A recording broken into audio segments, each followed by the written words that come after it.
Bwana journaliste, wewe ni porte parole wa mvuma ya Mzee Nyerere.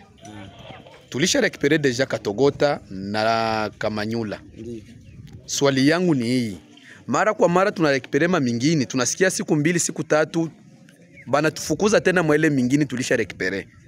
Sasa tulisha rekipere kwa saa hizi Katogota na Kamanyula. Mutafanya minu gani ili tena wale wahuni M23 wasirekipere tena pale tulisha kamata? Tunajua ya kwamba Kamanyole shakuwa mikono yetu. Ndiyo. Katogota shakuwa mikono yetu. Ndiyo. Na kwa sasa tulisha andaa kikosi kisha zingatia, tulisha zibiti Kamanyola yote, Katogota yote, na najua tulisha funga nafasi zote ambazo tunajua adui na anapisha kaingililia.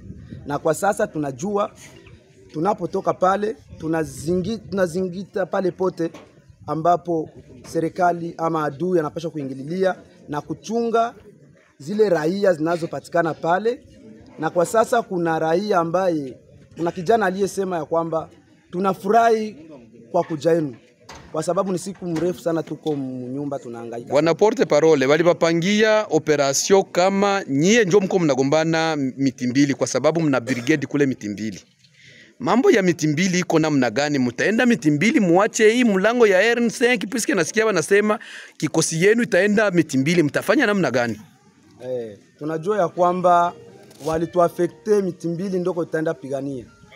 Apre kuona tulisha pigana huku, kisha kuona nguvu tulionesha huku, wakaamua kututumana tena kumitimbili.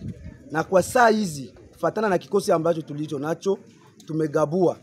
Wamoja wameshaingia kumitimbili, na hata kwa sasa tuko nazungumuza, piga simu Mitimbili, tuna brigade pale. Kwa saa hizi ni vita, ni mabombe zeziko nalia, na sisi ndio tuko nagombana pale kwa ile Mitimbili. Nakushukuru bwana porte parole.